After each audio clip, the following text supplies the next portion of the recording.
Bueno, muy buenas tardes. En primer lugar, darles la bienvenida a todos ustedes a este séptimo día del cuarto encuentro de capítulos de Ingeniería Civil de la UPC. En primer lugar, darles las gracias por este tiempo que tienen y están acompañándonos en esta oportunidad. En primer lugar, vamos a hacer una pequeña presentación sobre quiénes somos nosotros.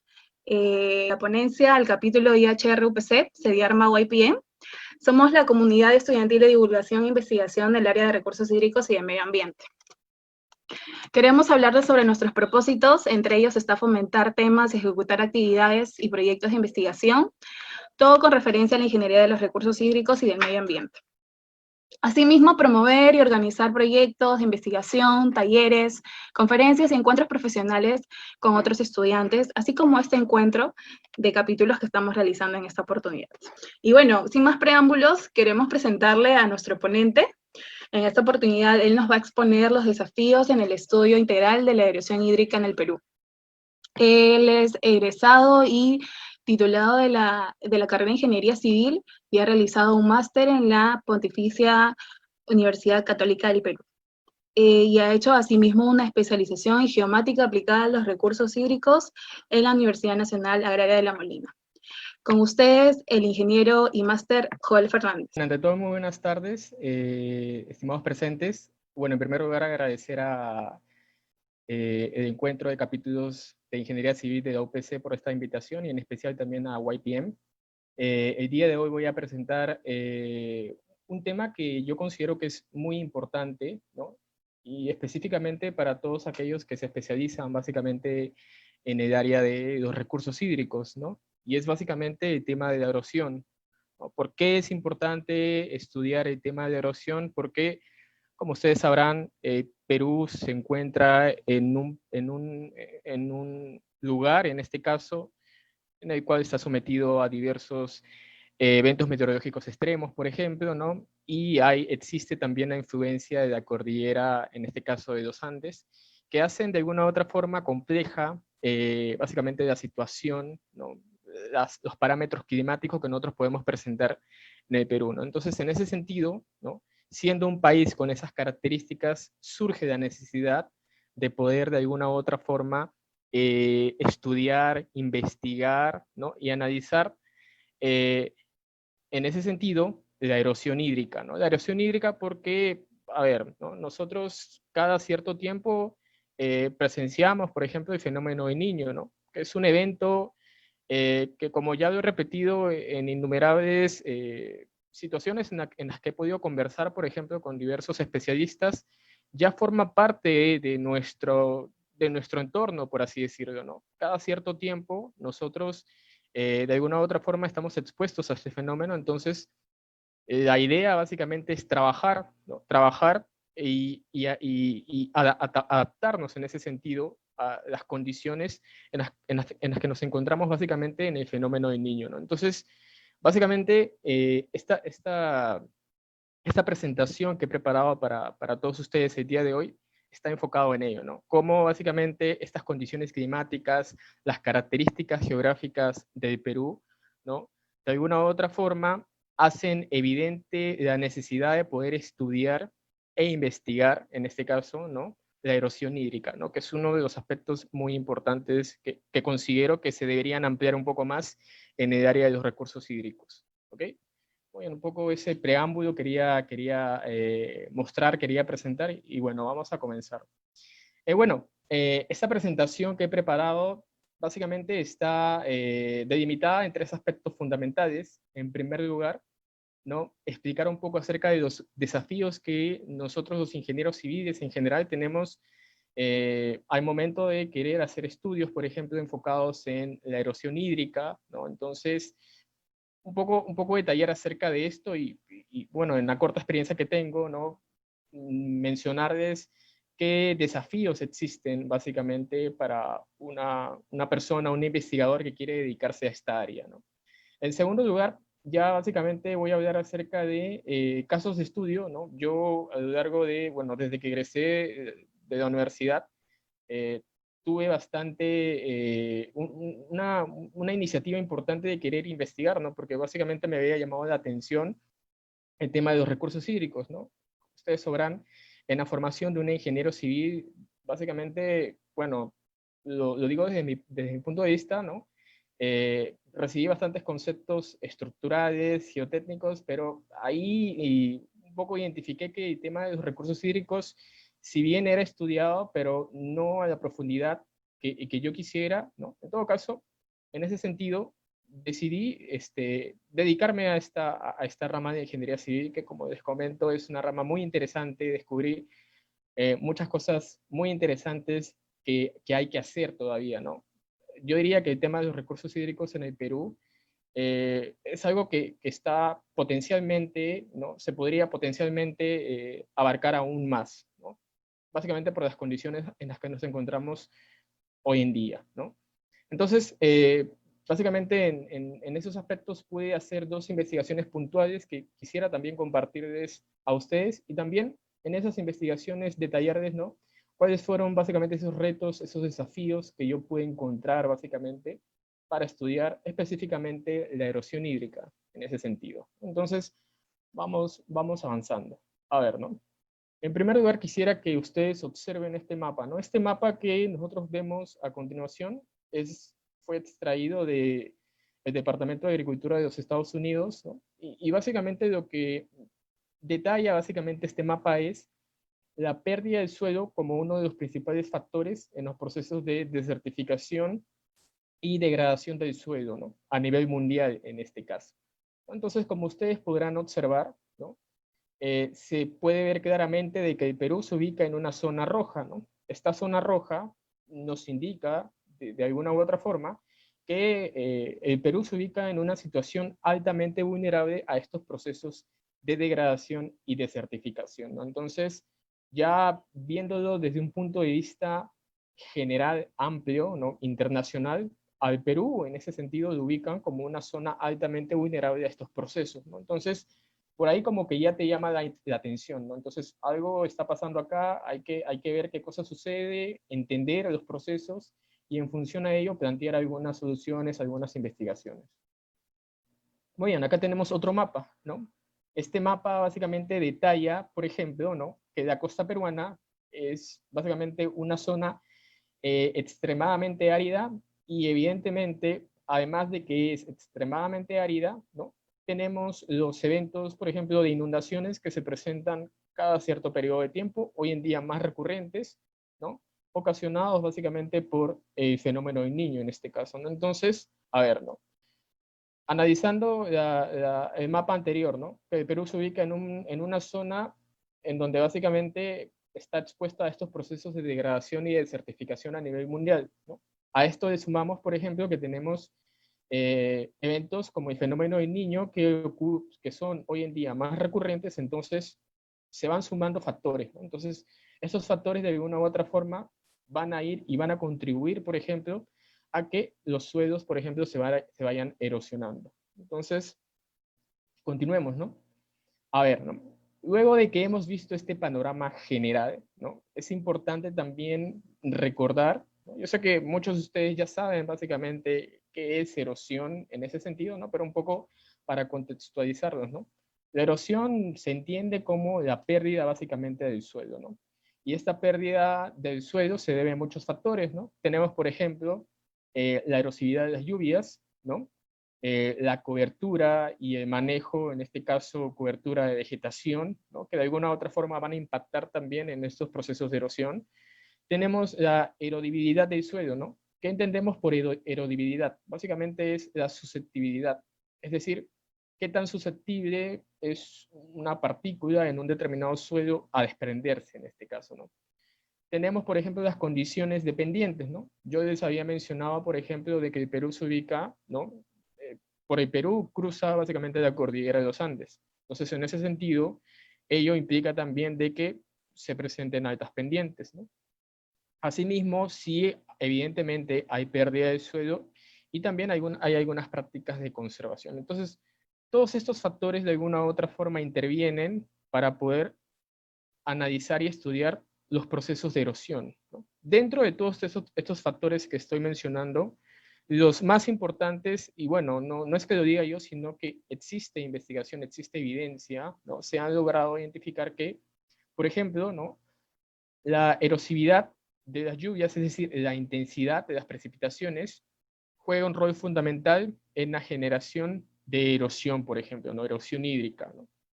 Esto también se suma a los procesos de erodibilidad del suelo también, ¿no? Entonces, dentro de todos estos factores que tenemos que contribuyen básicamente a estos procesos de erosión, se logra identificar básicamente que la erosividad y la erodibilidad son los aspectos más importantes, y si es que yo eventualmente deseo estudiar, ¿no? Y de alguna u otra forma cuantificar estos procesos erosivos, tengo que centrarme básicamente en estos factores, ¿no? Porque son los que de alguna u otra forma van a jugar un rol muy importante en cuál es la tasa de erosión que se genera, por ejemplo, en un año, ¿no? Algo por el estilo. Muy bien. Ahora yendo un poco más a nuestro contexto, ¿no? Ya como lo he mencionado hace un momento, ¿no? El Perú se caracteriza por su variabilidad climática. Esto básicamente influenciado por el fenómeno del Niño y además por su variabilidad topográfica, ¿no? Esta variabilidad topográfica influenciada por la cordillera de los Andes en este caso, ¿no?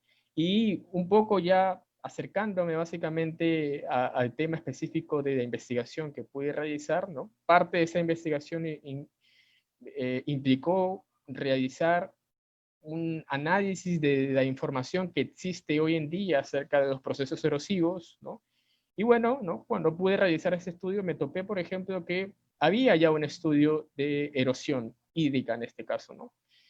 Pero ese estudio de erosión hídrica que yo pude identificar en su momento era básicamente un estudio cualitativo, es decir, medían básicamente, identificaban zonas que posiblemente pudiesen ser vulnerables a estos procesos erosivos, ¿no?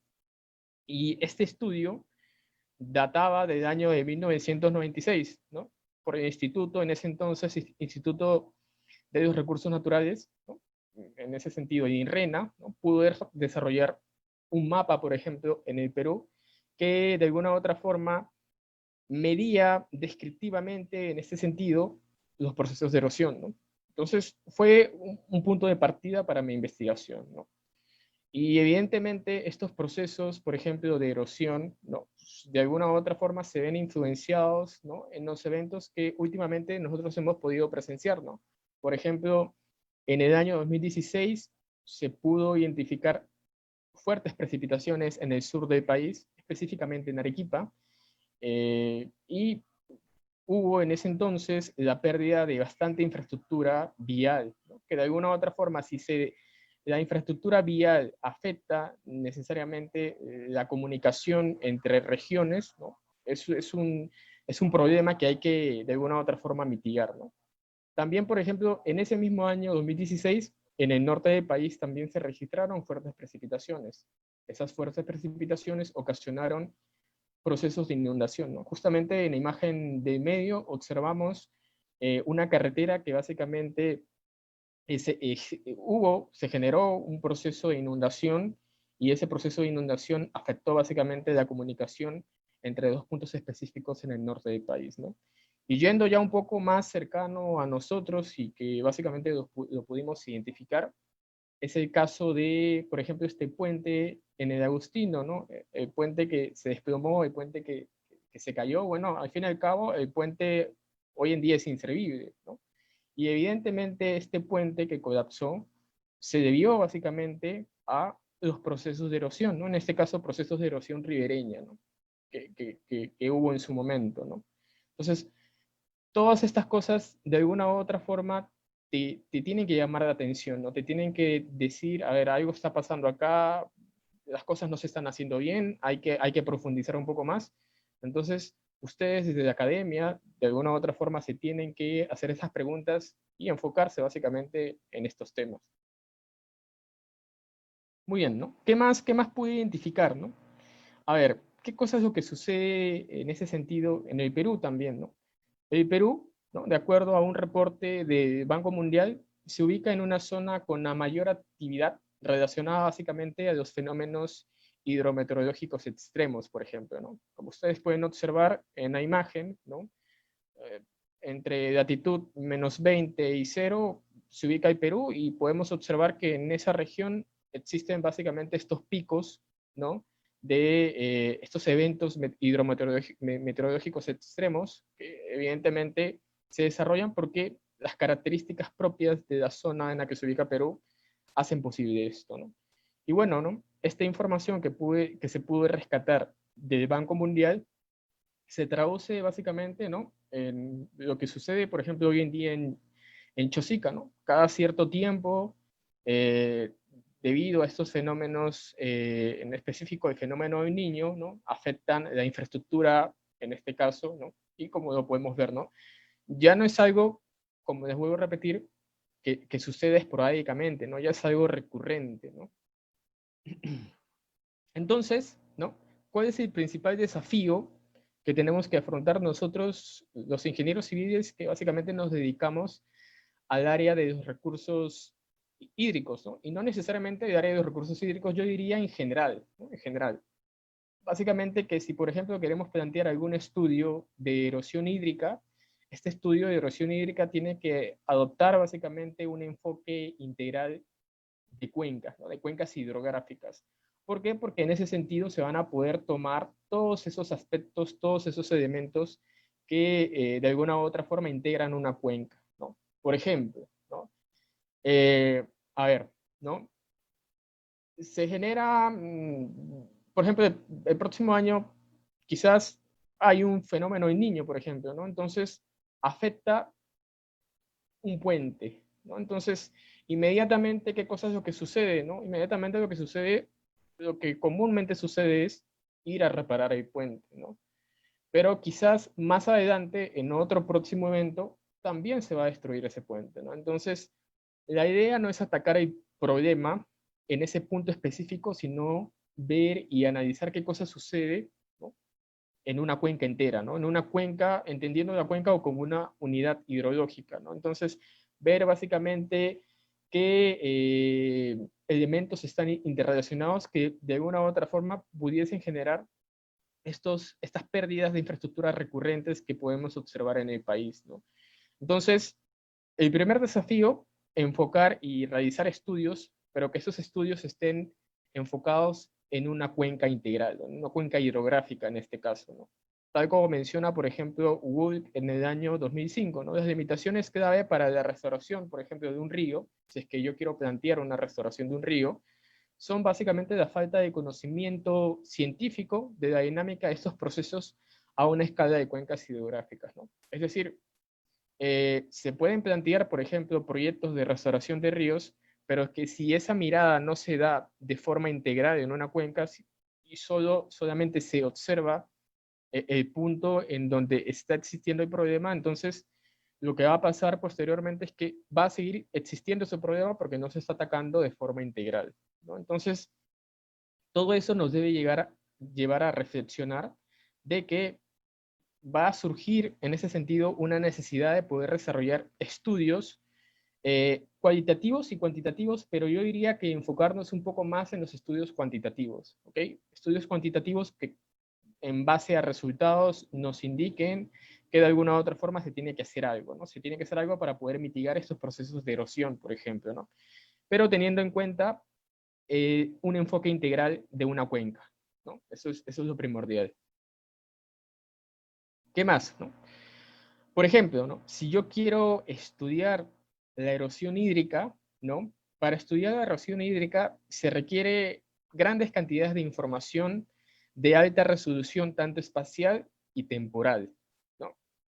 Ustedes observan este mapa, ¿no? Este mapa básicamente representa una unidad hidrológica definida en un estudio desarrollado por el CENAMI, ¿no? Y que como parte de la tesis de Vargas 2019 pudo identificar en este caso, ¿no? Si ustedes pueden observar ese mapa, esos puntos que se logran identificar representan básicamente estaciones hidrometeorológicas, ¿no? Y como ustedes se podrán dar cuenta en esos círculos, ¿no?, esas estaciones hidrometeorológicas que básicamente se manejan, ¿no?, por las instituciones encargadas, de alguna otra forma carecen de una distribución homogénea espacial, ¿no? Es decir, si es que yo quiero abordar un estudio de erosión hídrica y quiero, por ejemplo, estudiar la erosión hídrica en la cuenca del río Cañete, que es básicamente la que se encuentra en la parte de abajo, ¿no? Me voy a encontrar con una gran limitación porque hay muy pocas estaciones hidrometeorológicas que me pudieran ayudar a poder recabar esa información, por ejemplo, ¿no? Entonces, uno de los desafíos en el estudio de la erosión hídrica, yo diría que es la falta de información, ¿no? La falta de información que es recabada, básicamente, ¿no? Porque como ustedes sabrán, hoy en día existe diferentes alternativas para poder, de alguna u otra forma, reducir esa brecha de información que presenta el Perú y que es básicamente recurrir a las imágenes satelitales, por ejemplo, ¿no? A información que presentan otros países. Eso está bien, eso se puede usar y evidentemente yo en algunos momentos lo he usado, porque a falta de información no es que no se hace nada, se tiene que hacer algo, ¿no? Con lo que se tenga en este caso, ¿no?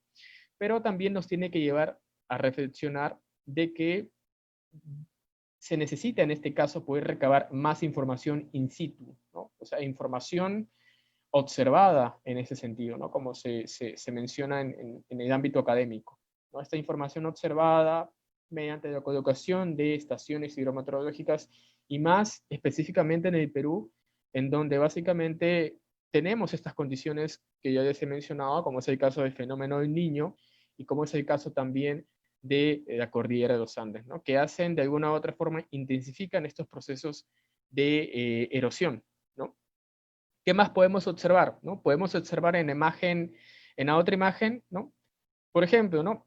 Un cálculo que se hace básico en los recursos hídricos, específicamente en hidrología, es determinar en este caso el tiempo de concentración, ¿no? Para poder estimar un caudal de diseño en este caso, ¿no? Pero ¿qué es lo que sucede? Existen un montón de metodologías que permiten estimar este tiempo de concentración, ¿ok?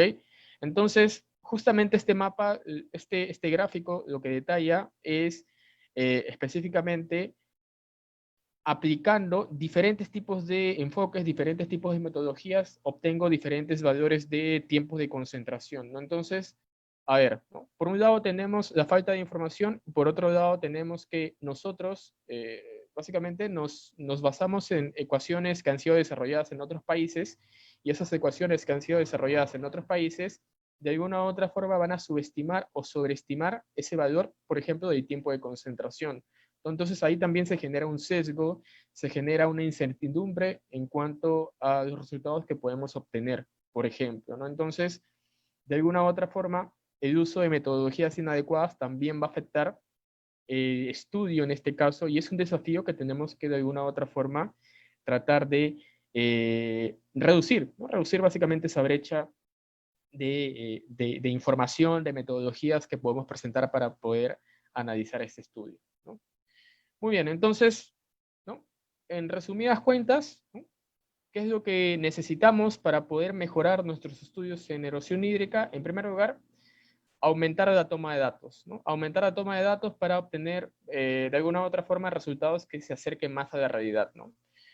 Y de alguna u otra forma producir nuestras propias metodologías, ¿no? ¿Qué es lo que sucede? Lo que sucede básicamente es que tomamos metodologías que han sido desarrolladas en otros contextos y esas metodologías que fueron desarrolladas en otros contextos, de alguna u otra forma, no van a representar lo que realmente está sucediendo, ¿no? La dinámica erosiva que netamente se está considerando en una determinada zona de estudio en el Perú, ¿no? Entonces, esos son los desafíos que tenemos que, en primer lugar, hacernos esas preguntas y en segundo lugar, tratar de poder reducir básicamente esas condiciones y mejorar nuestros cálculos, nuestros resultados en este caso, ¿no?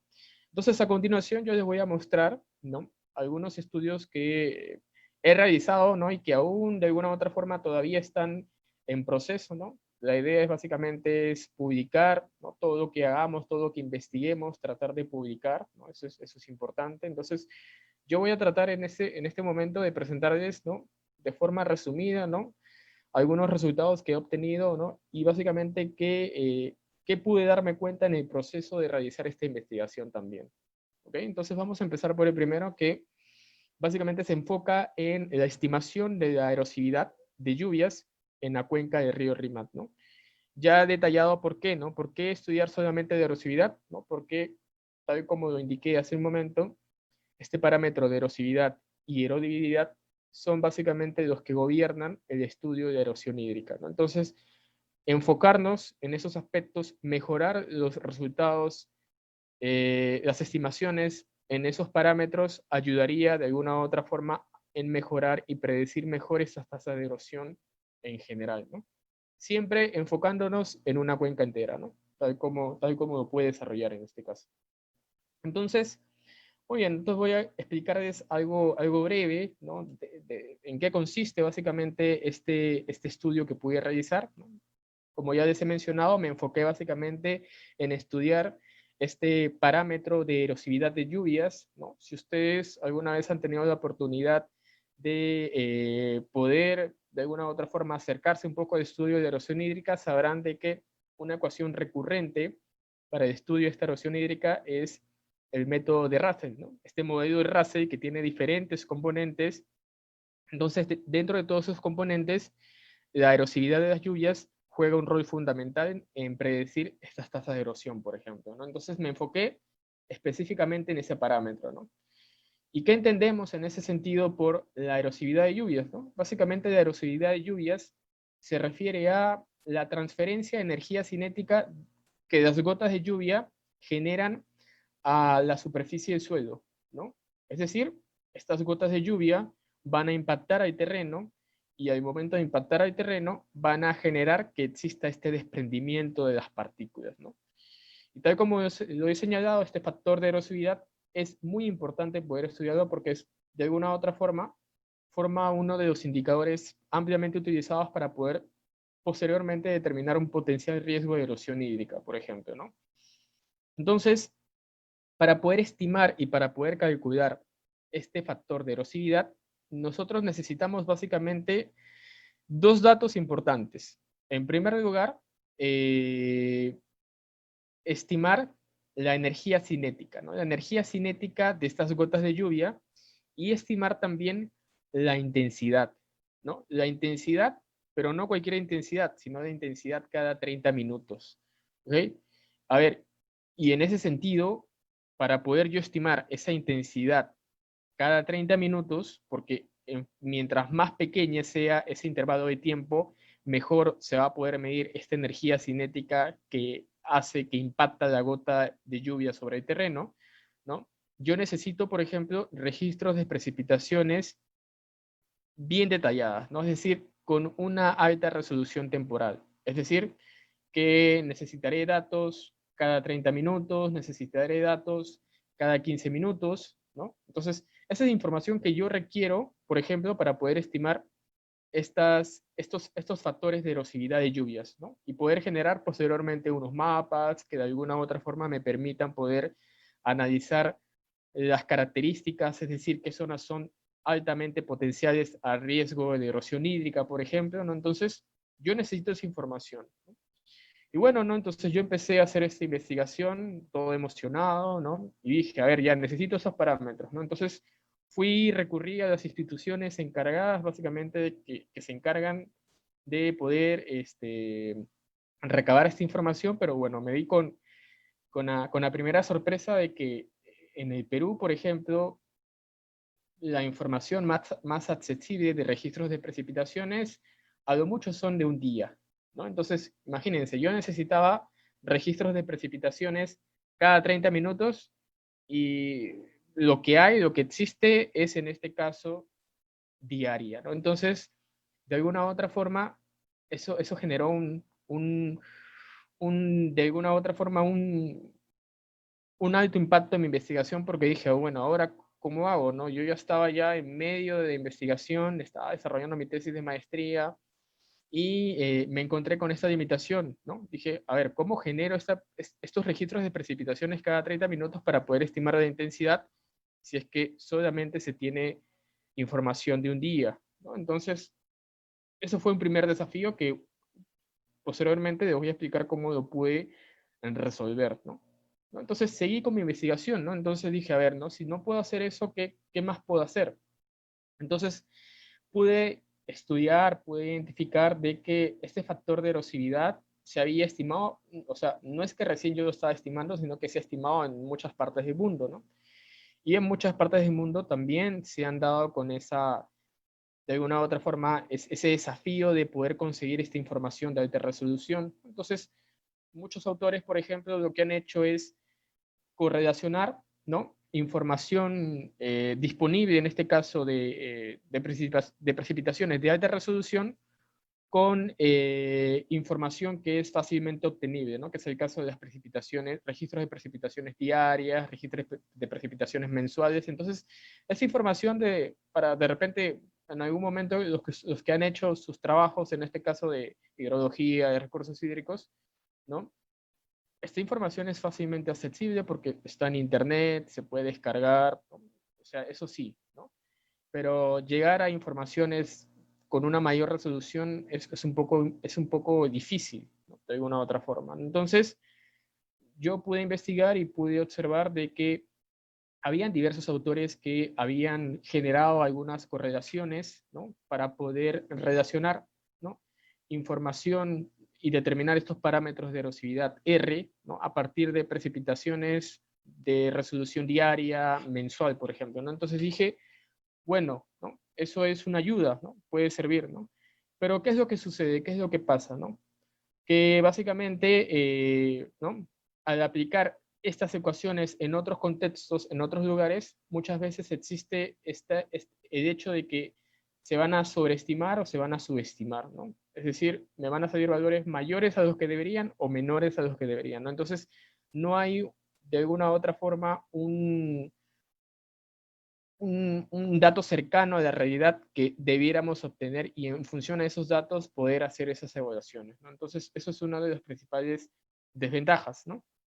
Entonces, yo seguí con mi investigación, pude recabar información diaria, por ahí también pude encontrar, inmiscuir un poco más en mi búsqueda y pude encontrar información, por ejemplo, de precipitaciones horarias, ¿no? Entonces, en función a ello, pude plantear y en función a diversas metodologías que existen hoy en día, ¿no?, como es el caso de un modelo desarrollado por Yu y Rosabel en el año de 1996, ¿no?, que básicamente correlacionaba estas precipitaciones horarias con precipitaciones diarias, ¿no? Entonces, en función a ello, calibrar un modelo y en función a ese modelo poder generar una serie de datos que me permita estimar, por ejemplo, esos valores de erosividad, ¿no?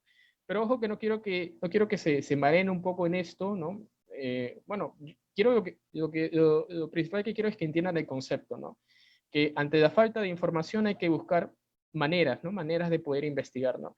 No solamente decir, ¿saben qué? No encontré información y no hago nada, ¿no? Hay que hacer con lo poco que podamos tener. Entonces, básicamente este estudio que pude realizar se enfocó en esto, ¿no? Me topé con esa pared de no poder seguir investigando, pero bueno, pude seguir buscando nueva información, nueva investigación y en función a ello llegar al objetivo, ¿no? De estimar, por ejemplo, estas tasas de erosividad, ¿no? Es así que pude hacer alguna serie de evaluaciones, ¿no? Si alguno está interesado, lo podemos ver más adelante, ¿no? Pero en general lo que pude obtener, por ejemplo, son estos mapas de erosividad, ¿no? Estos mapas de erosividad en toda la cuenca del río Rímac, ¿no? Y ustedes se preguntarán por qué será importante hacer y estimar estos mapas de erosividad. Porque en función a ello, yo podría de alguna u otra forma identificar estas zonas que son potenciales a presentar un riesgo de erosión hídrica y en función a ello plantear algunas medidas de mitigación, de protección y evitar que se generen estos procesos de erosividad, por ejemplo, ¿no? Entonces, esa es la idea, ¿no? Y obviamente el estudio no queda acá, el estudio continúa, ¿no? En función a ello, me permitirá poder mejorar ese modelo para estimar las tasas de erosión, por ejemplo, ¿no? Y mejorar los resultados que hasta hoy en día se van obteniendo, ¿no? Entonces, esa es la idea, ¿no? Entonces, hice una serie de comparaciones también con otros estudios y pude observar, por ejemplo, que los valores que yo había obtenido, que son básicamente valores con datos propios de Perú, varían aplicando otras metodologías que se han desarrollado en otros contextos, por ejemplo, ¿no? Entonces, eso fue un primer desafío que pude desarrollar, ¿no? Entonces, una una segunda investigación que también puedo hacer, ¿no? A ver, si bien yo he podido utilizar, bueno, hoy en día se utilizan modelos para poder hacer predicciones y estimar algunos parámetros esenciales, por ejemplo, específicamente en erosión hídrica, como es el caso de erosividad, también es necesario poder medir, ¿no? Poder hacer mediciones en campo y tratar de alguna u otra forma de validar los resultados que yo puedo obtener en función a un modelo computacional que puedo realizar y tratar de compararlo también con lo que se obtiene netamente en un trabajo de campo, ¿no? Entonces, esa segunda parte involucró también generar un trabajo de campo, ¿no? Generar y hacer estimaciones y generar datos de campo y en función a ello poder de alguna u otra forma validar los resultados, ¿no? Entonces, es así que pude de alguna u otra forma identificar otro problema, ¿no? Si bien mi primer estudio me enfoqué básicamente en la erosividad, básicamente de la lluvia, en una cuenca entera, ¿no? Lo que sucede también es que estos procesos de erosión se dan también en las riberas de los ríos, ¿no? De acuerdo a algunos datos de investigación, se puede de alguna u otra forma identificar que cerca del 85% de la producción de sedimentos, ¿no? Son producidos básicamente por erosión fluvial. Entonces, también surge la necesidad de poder integrar esos modelos que estiman la erosión de una cuenca entera con también los modelos que permitirían poder estimar esta erosión ribereña, ¿no? Para poder evitar, por ejemplo, y poder observar y evitar ver esas imágenes que podemos apreciar en la parte de abajo, ¿no? Esta casa que prácticamente está flotando, ¿no? Que está muy cerca también a nosotros, está básicamente por el Agustino también, ¿no? Esta casa en donde no habita nadie, pero debido a estos procesos de erosión ribereña, prácticamente se encuentra embolado, ¿no? Una maravilla de ingeniería, pero bueno, son cosas que no deben pasar, ¿no? Muy bien, entonces, para yo estimar estas tasas de erosión ribereña, usualmente, y para seguramente algunos que ya se han dedicado a esta parte, ¿no? Habrán identificado que parámetros fundamentales para poder estimar estas tasas de erosión son básicamente el esfuerzo cortante crítico del suelo y el coeficiente de erodibilidad, ¿no? Pero ¿qué es lo que sucede? ¿No? Lo que sucede básicamente es que estos parámetros, para estimar estos parámetros, se utilizan ecuaciones que han sido desarrolladas en experimentos en Estados Unidos, en Europa, ¿no? No sé si recordarán, por ejemplo, el diagrama de Schiff, que permite también poder hacer estimaciones de este esfuerzo cortante crítico, ¿no? Pero bueno, ¿no? Si seguimos aplicando esto, lo que vamos a obtener son resultados que no se van a acercar a la realidad, ¿no? Entonces, de alguna u otra forma, hay que generar información de campo, recabar información de campo, y en función a ello poder generar y estimar estos parámetros en el propio campo, ¿no? Entonces, eso es básicamente en lo que se enfocó esta segunda parte de la investigación, ¿no? En poder estimar estos parámetros, este coeficiente de erodibilidad y este esfuerzo cortante crítico para poder estimar estas pérdidas de suelo en las zonas ribereñas de los ríos, ¿no? Y de alguna u otra forma generar resultados que estén más próximos a la realidad, ¿no? Entonces, básicamente eso es lo que englobó esta segunda parte, ¿no? Para ello yo pude investigar y pude desarrollar que eh, en función a ensayos de laboratorio se pueden estimar estos parámetros, ¿no? En específico, la generación de un dispositivo, ¿no? Un dispositivo de erosión por chorro, conocido en inglés como Jet Erosion Test. Este dispositivo, que fue desarrollado en este caso por también el Departamento de Agricultura de los Estados Unidos, permite poder estimar este esfuerzo cortante crítico y estimar también este coeficiente de erodibilidad, por ejemplo, ¿no? Entonces, ¿no? Evidentemente, no tendría sentido ir a Estados Unidos y comprar esta máquina y aplicarla en Perú, ¿no? Lo que se hizo básicamente en colaboración también con mi asesor en ese momento, que era el doctor Ronald Gutiérrez, y también la Pontificia Universidad Católica del Perú, pudimos crear y construir esta máquina que me permitiría en ese sentido poder estimar en campo, in situ, estos coeficientes de erodibilidad y este esfuerzo cortante crítico, ¿no? Básicamente ese es el esquema de la máquina que pudimos desarrollar en el laboratorio de la PUC, ¿no? Y en función a esa máquina, evidentemente construimos las máquinas, pero habría que de alguna u otra forma calibrar esa máquina, ¿no? O sea, es decir, ¿cómo sabemos si los resultados que vamos a obtener son básicamente los que necesitamos, los que están acordes, los que están acordes a la realidad? Entonces, hubo un proceso de calibración, ¿no? Este proceso de calibración, básicamente lo que incluyó fue representar, ¿no? A ver, existía información, investigación en donde, en Estados Unidos en específico, en donde se había aplicado este dispositivo para poder estimar estos coeficientes, ¿no? Entonces lo que se hizo en el laboratorio fue recrear esas condiciones que utilizaron en esa investigación, las recreamos en el laboratorio de la PUC y pudimos estimar esos factores, esos parámetros, ¿no? Entonces nos dimos con la sorpresa de que los parámetros que estimábamos nosotros en el laboratorio eran muy similares a los que se habían estimado en esa investigación. Entonces, en función a ello, pudimos calibrar de alguna u otra forma ese dispositivo, ¿no? Entonces, teniendo la certeza de que los resultados que íbamos a obtener de ese dispositivo podrían ser verídicos, porque ya se habían demostrado, ¿no? Lo que se hizo subsiguientemente fue ir a campo y aplicar este dispositivo para poder estimar estos coeficientes, estos factores, ¿no? Específicamente, se fue a la zona de Chicla, ¿no? En la provincia de Huarochirí, ¿no? Básicamente porque se identificó una zona, como ustedes podrán observar en imagen, que ante crecidas, en este caso de ríos, se habían generado fuertes procesos de erosión, ¿no? Pérdida de suelo importante. Entonces lo que quisimos es evaluar y poder estimar estos parámetros en esa zona, ¿no? Entonces pudimos hacer cuatro ensayos, ¿no? Bueno, dependiendo básicamente de las limitaciones que pudimos encontrar en el camino, solo pudimos hacer 4 ensayos nada más, pero en esos 4 ensayos pudimos estimar, por ejemplo, este esfuerzo cortante crítico y este coeficiente de erodibilidad, por ejemplo, ¿no? Entonces, ya teniendo esa estimación, de alguna u otra forma, pudiéramos estimar estas tasas de erosión ribereña en este caso, ¿no? Entonces, no estamos tomando ecuaciones desarrolladas en otros contextos y aplicarlas. Lo que estamos haciendo es generar esos mismos parámetros bajo las condiciones en el Perú, ¿no? Y es lo que básicamente debiera hacerse, debiera generarse en este caso, ¿no? Y bueno, ¿no? Fue una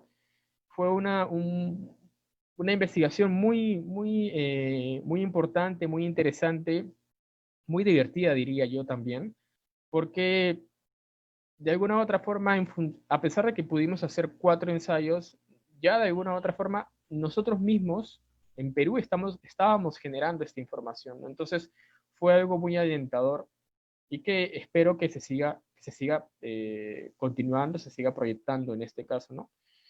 Y bueno, ¿no? Acá yo tenía un video, ¿no? Justamente, no sé si lo puedan ver, ¿no? En este video básicamente se puede observar, ¿no? Esta es la máquina.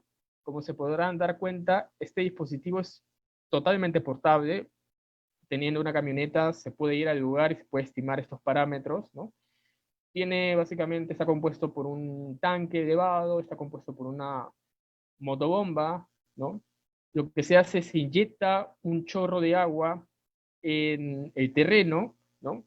Y ese chorro de agua bajo una cierta presión genera en este caso una pérdida de suelo, ¿no? Entonces, en función a esa pérdida de suelo, a ese chorro de agua y a esa pérdida de suelo, se puede estimar, por ejemplo, estos coeficientes de erodibilidad y este esfuerzo cortante crítico. Es decir, ya no estamos en la necesidad de utilizar, por ejemplo, ese diagrama de Schiff, que es una tabla empírica que muchas veces me da valores sobreestimados, ¿no?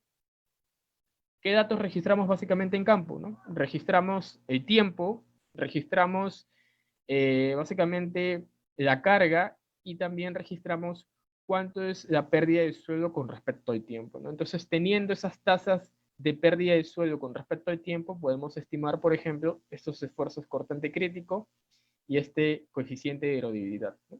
Entonces, fue un gran reto poder hacer esto, ¿no? Pero terminando esta investigación nos trajo bastantes satisfacciones, ¿no? Entonces, quería mostrarles algo de lo que se está haciendo, ¿no? A pesar de que es un proyecto que de alguna u otra forma es pequeño, ¿no?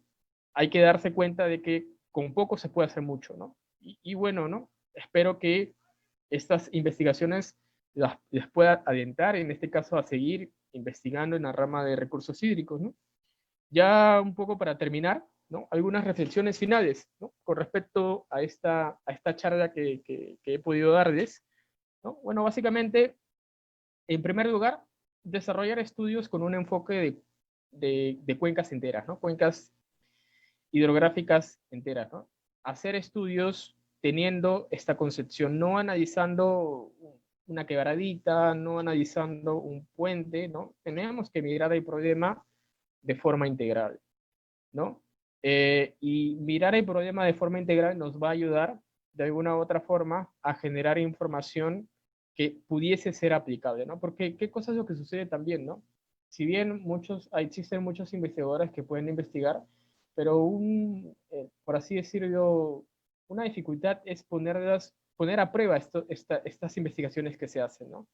Entonces, de alguna u otra forma, para ponerlos a prueba, debemos tener en cuenta que tenemos que quitarnos esa concepción de que se aborden problemas en específico y mirar el problema de forma general, ¿no? Esa sería una reflexión final que pudiera darles con respecto a este estudio, a esta investigación, ¿no? Y bueno, ¿no? El tema de generar nuestros propios parámetros, ¿no?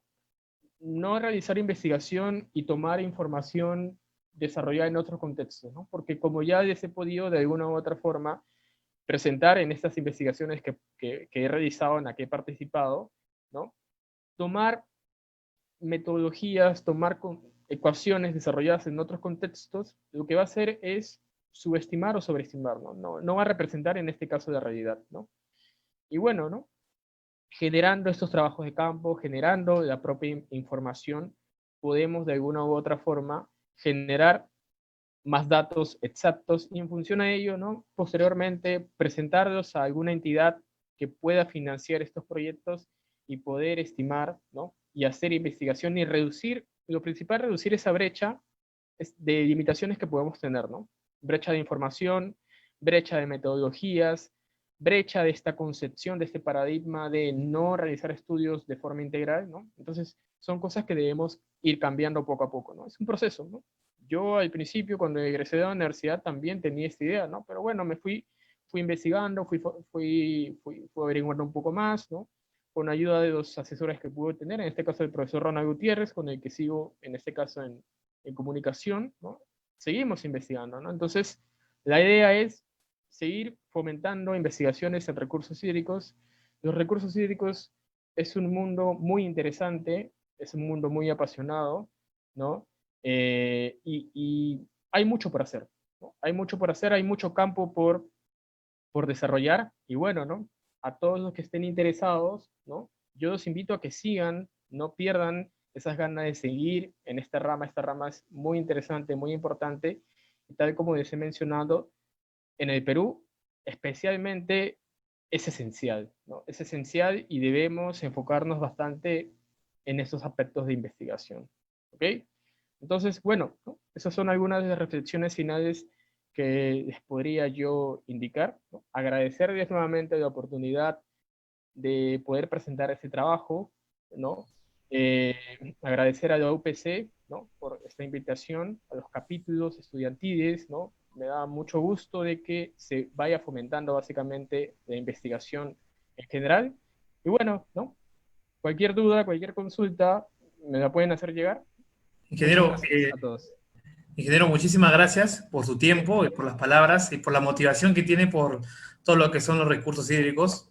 Ha sido muy interesante la explicación que usted nos ha realizado por hoy. Le agradezco mucho por parte de la universidad y por el capítulo. Ahora pasaremos a la ronda de preguntas, que algunos de mis compañeros tienen algunas dudas sobre su explicación y sobre lo interesante que ha sido su explicación. La primera es sobre si existe otras fórmulas científicas para calcular la erosión hídrica. Sí, existe infinidad de investigación. A ver, pero la que es más, de alguna u otra forma, difundida en este caso es el método de Russell, ¿ok? El método de Russell, pero de alguna u otra forma este método de Russell es un método empírico, ¿no? Entonces, una próxima investigación, ¿no? Aquellos que estén interesados en este caso en estimar tasas de erosión hídrica, diría que pueden utilizar estas ecuaciones, pero además también complementar con trabajos de campo, ¿no? Se pueden hacer trabajos de campo y estimar, por ejemplo, ¿no? en, en, en mediciones en un año se puede estimar básicamente la variación, ¿no? De la geomorfología que podamos encontrar en una determinada zona de estudio, ¿no? Apuntar también el tema del uso hoy en día de los drones, ¿no? El uso hoy en día de los drones también nos permite hacer estas aproximaciones y poder validar de alguna u otra forma estos modelos que podemos emplear. Ok, ingeniero. Y otra pregunta, ingeniero. Digamos, la metodología que usted utilizó para la subcuenca del RIMAC, ¿se podría utilizar para otra cuenca en el Perú, la cual podría tener una ubicación un poco más dificultosa? Sí, sí se puede. Y es lo que básicamente hoy en día estoy enfocándome también, ¿no? Lo que quise básicamente es generar esta metodología y en función de esta metodología poder aplicarla en cuencas muy parecidas a la cuenca, en este caso, del río Ripa, ¿no? Esencialmente en cuencas costeras, ¿no? ¿Por qué? ¿Por qué Ok. te digo cuencas costeras? Porque existe mucha investigación sobre el río Amazonas, existe mucha investigación sobre cuencas, en este caso en la zona sierra del Perú, pero existe poca investigación en la zona costera, ¿no? Entonces es algo que debemos de alguna u otra forma profundizar. Y esta metodología se puede emplear básicamente en esos lugares. Otra pregunta, ingeniero. ¿Es importante también el análisis tanto climático para poder, digamos que, generar que la data sea más amplia y obtener que bueno, la investigación que usted fomenta, la metodología sea más exacta? ¿Sí? No, no entendí muy bien tu pregunta. Que sí es importante también hacer un análisis ambiental, me dejo entender. Claro, O, a ver, ujú, sí. A ver, yo me enfoqué específicamente dentro de todos estos parámetros que permiten estimar la erosión hídrica, ujú, está la erosividad de las lluvias, ¿no? Que es la intensidad, en este caso, de las gotas claro. de lluvia sobre el terreno, ¿no?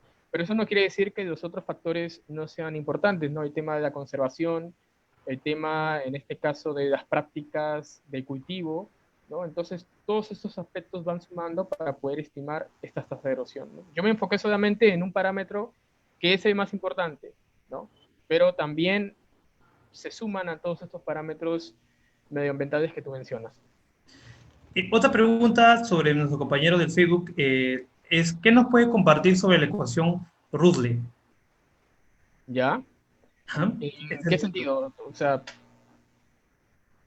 Eh, mi experiencia, a ver, ujú, sí, a ver, no, yo no, la investigación que pude desarrollar, no he utilizado la ecuación Russell, lo que he utilizado básicamente son los parámetros en los cuales está eh, basada esta ecuación de Russell, en este caso.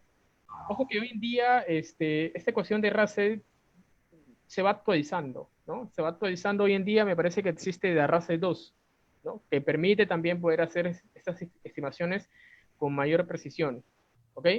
Pero le comentaría a la persona que hizo esta pregunta de que puede usar esta ecuación Russell, pero con mucho cuidado porque es una ecuación empírica, como ya lo venía diciendo, ¿no? Entonces, hoy en día, generar esta información, por ejemplo, este DEM con el uso de drones, ¿no? Hacer tomas fotográficas de una determinada cuenca en un periodo de tiempo y luego pasado otro periodo, es decir, después de un año, hacer esas mismas fotografías y de alguna u otra forma medir cuál ha sido la variación también se puede hacer, ¿no? Y también se puede utilizar, ¿no? Y se puede corroborar básicamente lo que menciona en este caso las ecuaciones de Russell, ¿no? Yo diría que se puede aplicar esas ecuaciones de Russell, pero con mucho cuidado, ¿no? Mucho cuidado porque hay mucha incertidumbre en este caso. Ingeniero, gracias. En los datos. Otra pregunta sería de mis compañeros, ¿qué es la erodibilidad? Ok, la erodibilidad es básicamente qué tan susceptible es el suelo a poder desprenderse, ¿no? Esto ya básicamente va más relacionado con el tema de las características en sí geotécnicas del suelo, ¿no? Por ejemplo, tengo una arcilla, tengo una grava, tengo una arena, ¿no? Entonces, por ejemplo, tengo un material granular que tiene cierto contenido de suelo cohesivo, es menos susceptible a que si yo tuviera, por ejemplo, una grava limpia, ¿no? En donde básicamente ante una escorrentía los finos se van a dar más rápido y ello va a conllevar a que las partículas se vayan desprendiendo más rápido. Entonces, la erodibilidad va más relacionada con las características de textura del suelo y las características geotécnicas también, ¿no? Esa sería la diferencia, ¿no? La erosividad va más relacionada con la intensidad de las precipitaciones sobre el terreno, ¿no? Y la erodibilidad, ¿no? Básicamente con las propiedades del suelo en este caso. Ingeniero, otra pregunta de parte de Leonardo, si comparó los resultados de la precipitación erosiva con la estimación de de las atlas de erosión del Tsunami 2014. Sí, justamente, yo por ejemplo esta investigación la desarrollé en el año de 2016, ¿no? Sí tengo en este caso información de que el Tsunami ha desarrollado en ese sentido estos atlas de erosión, en donde básicamente he utilizado el RACE para poder hacer esas estimaciones, ¿ok? Yo lo que he estimado es la erosividad, ¿no? El siguiente paso es, en función a esa erosividad con este modelo que pude desarrollar, integrarlo en una ecuación de Russell y en función a ello hacer la estimación de esta tasa de erosión, ¿no? Y posteriormente, ya teniendo conocimiento de que existe este atlas desarrollado por el Tsunami, poder comparar esos resultados, ¿no? Yo básicamente me he enfocado en un parámetro en este caso, ¿no? Que es el R. Perfecto, ingeniero. La Pero última pregunta. sí, justamente eso me faltaba comentar, ¿no? Sí, eso me faltaba comentar, el tema de que el Tsunami hoy en día ha desarrollado este atlas de erosión, ¿no? Y es un gran aporte específicamente a la investigación. Perfecto, ingeniero. La última pregunta, ingeniero, para cerrar la noche de su interesante ponencia. De parte de José Orlando, nos Okay. pregunta si ha utilizado cartas topográficas para su investigación. En todo caso, ¿dónde puede encontrar topografía actualizada? Ok, yo lo que usé fue imágenes satelitales de la NASA, el SRTM, que es básicamente una base de datos que me permite obtener estos DEM, esta información topográfica, pero existe bastante, ¿no? Hoy en día está, por ejemplo, Palsar, ¿no? Si ustedes escriben en internet a los Palsar, ¿no?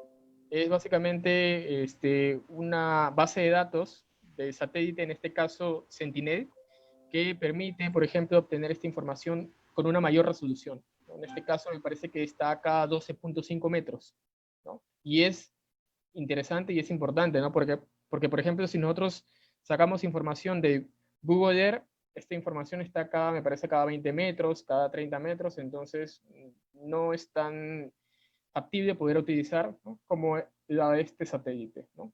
Lo primordial es generar ese DEM, ¿no? Con el uso de drones, por ejemplo, ¿no? Pero si en todo caso existe esa limitación, poder aplicar estas consideraciones también que hay que tener en cuenta. Muchas gracias, ingeniero. Esas han sido todas las preguntas. Muchísimas gracias por su ponencia. Qué gratitud sentimos todos nosotros por habernos acompañado en esta oportunidad.